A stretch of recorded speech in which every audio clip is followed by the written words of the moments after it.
जय सिया राम। सब सुख लहे तुम्हारी सरना, तुम रक्षक काहू को डरना।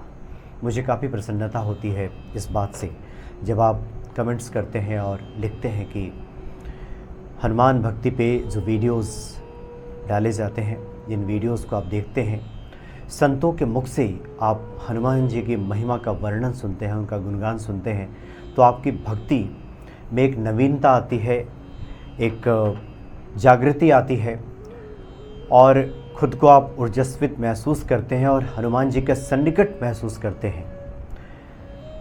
ये पढ़कर मुझे भी काफ़ी प्रसन्नता मिलती है। और वैसे भी हमने संतों के मुख से सुना है कि किसी व्यक्ति के मन में हनुमान जी की महिमा बताकर उनके प्रति अगर हम भक्ति जगा दें तो ये बहुत बड़ी पूजा है और ये कई स्तरों पे किया जा सकता है, कई माध्यमों से भी किया जा सकता है। ये तो हनुमान जी ने इस माध्यम से ये अवसर प्रदान किया, ये मौका दिया कि हम आप लोगों से बातें करते हैं।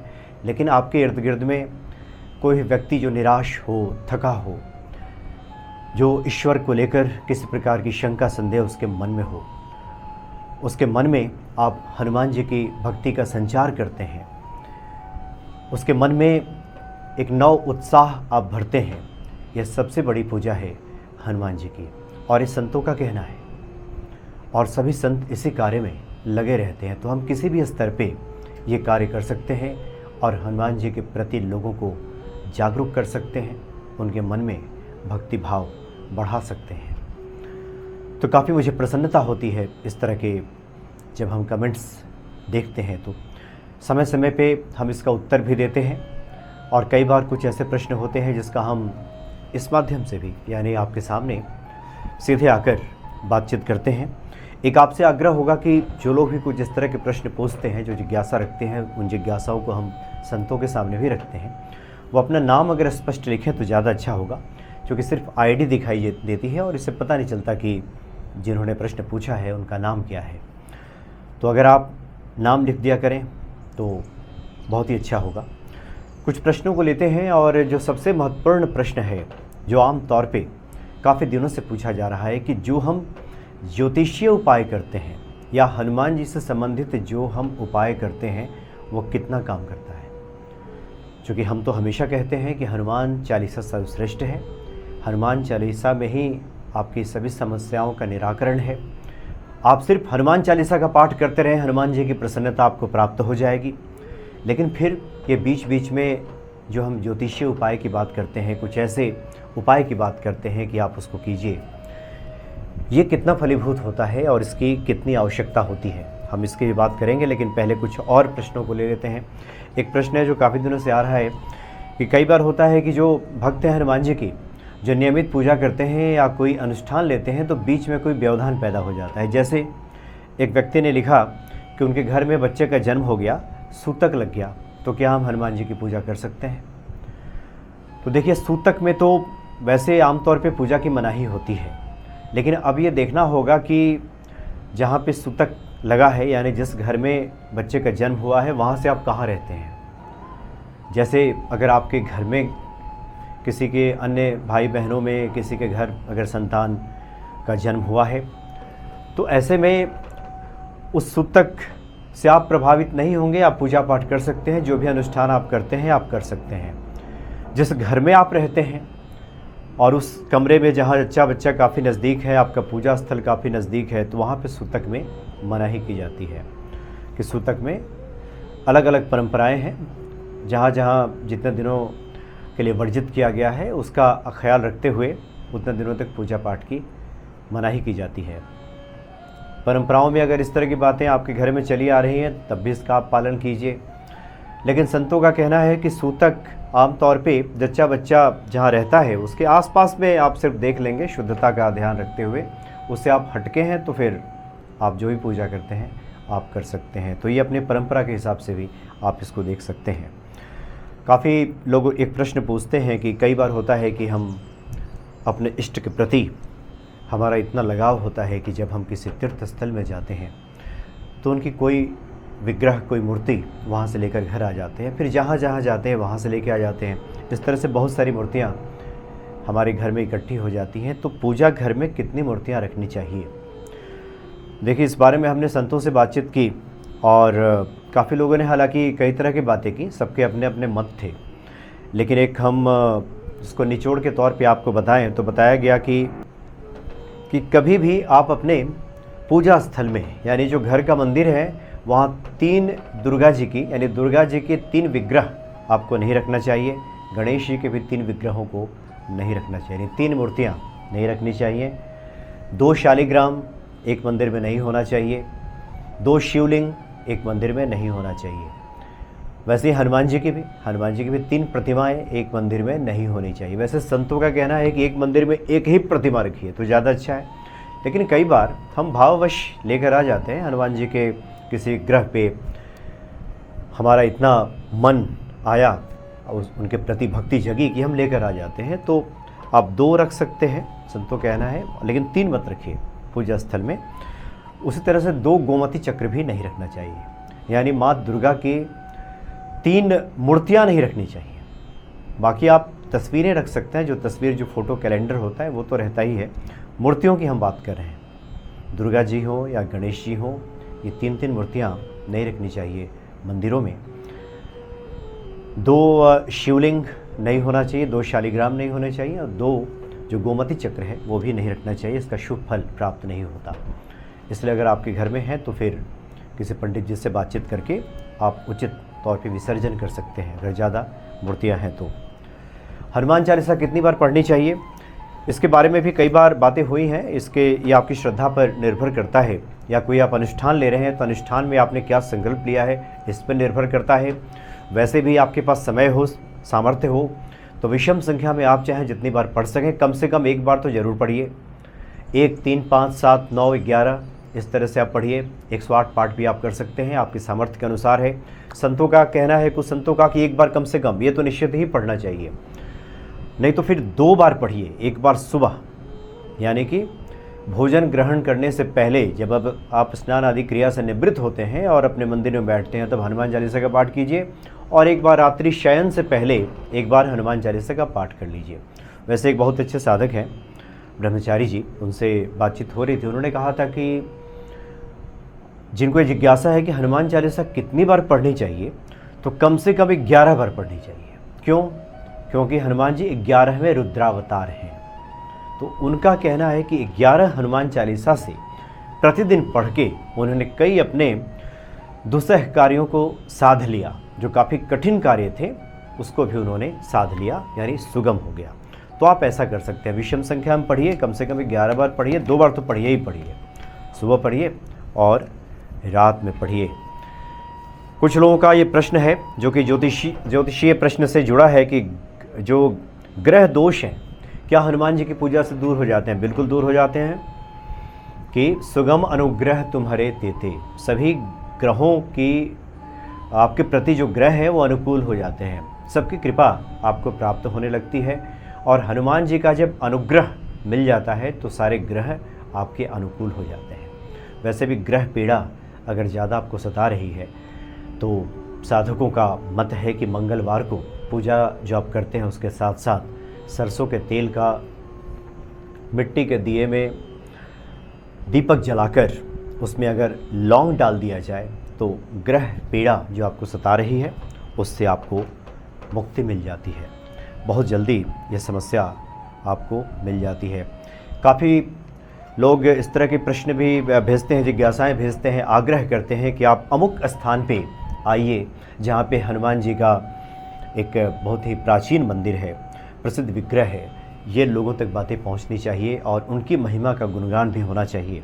इस तरह के काफ़ी लोग लिखते हैं, तो हम तो उन्हें ये बताते हैं कि देखिए ये सब हनुमान जी की कृपा से ही संभव है। हमने तो अपने अनुभव में देखा है कि हम तो निकलते हैं कहीं और, कई बार सोचकर मन में कि आज वहाँ जाएंगे और हनुमान जी का दर्शन करेंगे, वहाँ उनकी महिमा जानेंगे।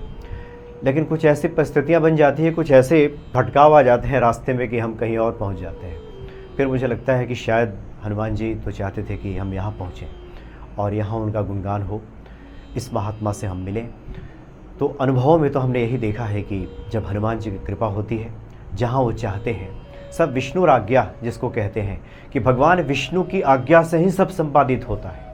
उन्हीं की आज्ञा से हम कहीं भी पहुंचते हैं, उन्हीं की इच्छा से कहीं पहुंचते हैं और फिर हनुमान जी का दर्शन करते हैं और उनकी महिमा का गुणगान करते हैं।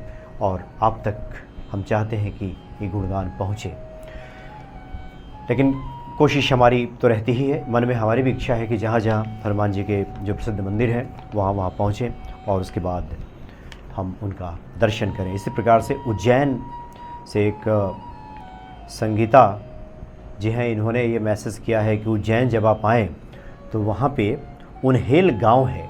उन्हेल गांव में 1000 साल पुराना प्रतिमा है हनुमान जी का, उनका दर्शन जरूर कीजिएगा और लोगों को बताइएगा। उन्होंने आग्रह किया है, ज़रूर हनुमान जी कृपा होगी, महाकाल की कृपा होगी तो हम निश्चित तौर पे हम दर्शन करेंगे।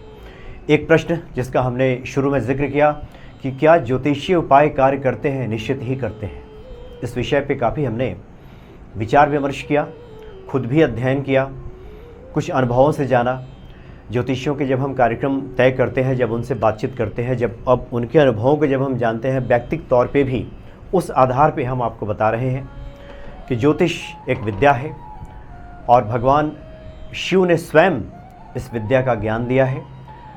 अगर किसी की विद्या पक्की है, अपने विद्या में निपुण है, तो वो 100% ये बता सकता है कि क्या फलाफल होगा।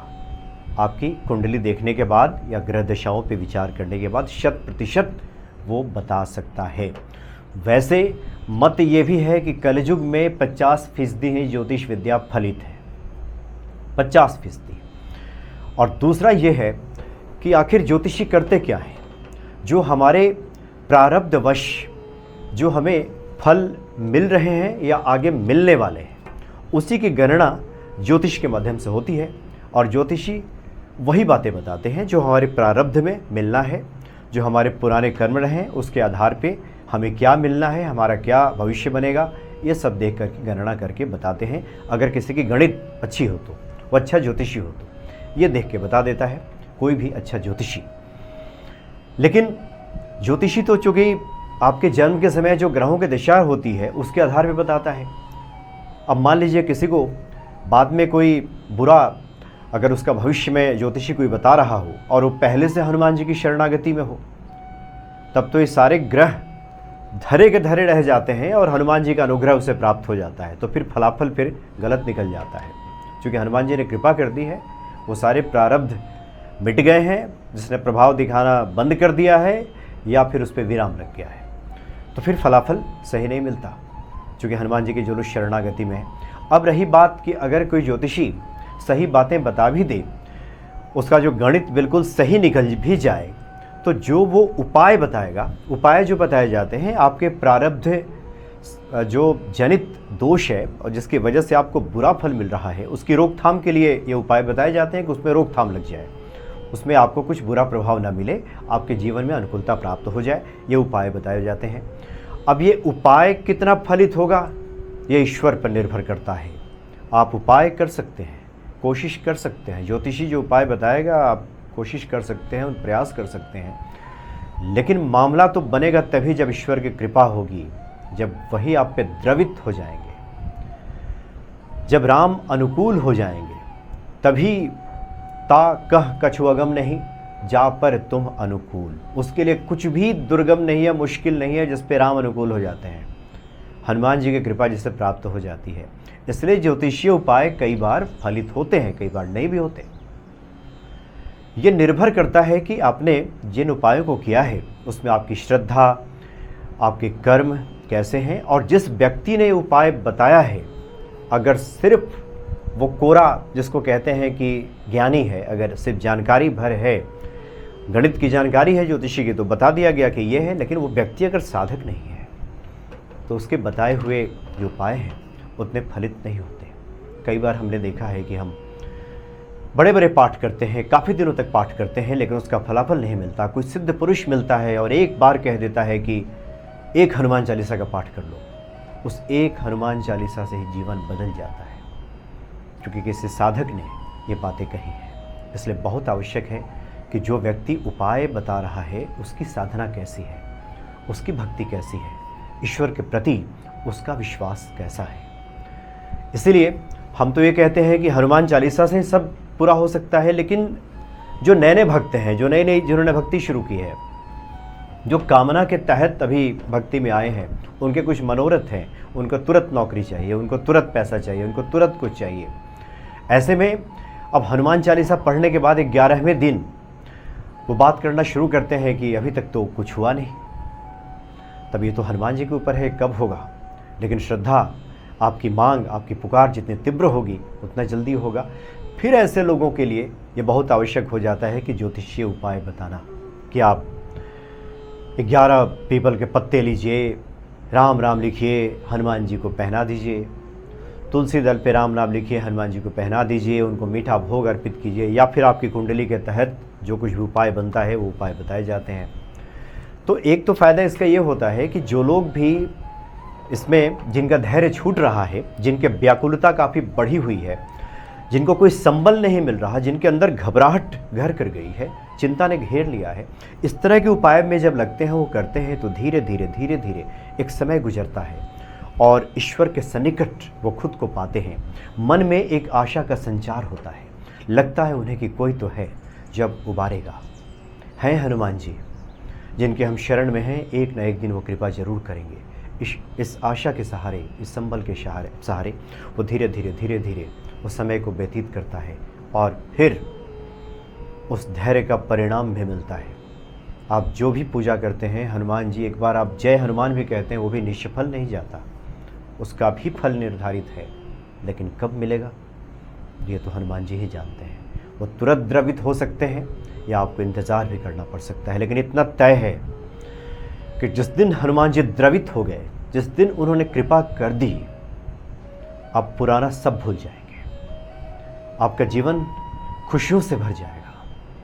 अब तक आपने जो सोचा नहीं था वो हो जाएगा। अंधियारी रात है, लेकिन इंतज़ार कीजिए, सुबह भी बहुत जल्द होगी, क्योंकि हनुमान जी परम दयालु है। उसके लिए कुछ भी मुश्किल नहीं है जिस पर राम अनुकूल है। राम अगर अनुकूल हो जाए तो सब संभव हो जाता है। जय सिया राम।